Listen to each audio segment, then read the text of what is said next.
Welcome to Penrose Learning, where we make understanding easy. You're starting inside Alight Motion with your clip already imported. Good. First, make sure the layer you'll zoom is selected, then set the anchor point where the zoom should originate so motion looks intentional. Once done, switch to the transform controls and enable keyframes for scale and position. This is how you'll animate. Make sure to scrub the timeline a little to confirm the layer responds before adding more keyframes, because precise anchors prevent odd drifting later. Now animate.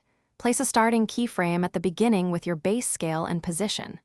Move the playhead to where the zoom should end, increase scale to the target percentage and shift position so the subject stays framed. These two keyframes create the zoom motion. Once you have that, apply easing to soften the acceleration, choose ease in or ease out, then adjust the curve to taste. You'll want to preview at full speed and nudge keyframes or anchor points until the movement feels natural. Finish by refining.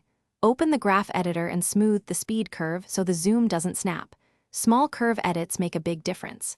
Add motion blur or a subtle mask to blend edges, and consider separate layers for foreground and background if you want parallax. If you see jitter or unexpected shifts, make sure the anchor point is exact. Try nudging keyframes by subframes or reset and reapply keyframes. This fixes most glitches. Finally, render a short clip to confirm everything looks clean. Thanks for watching. If this was helpful, leave a like and consider subscribing. See you next time.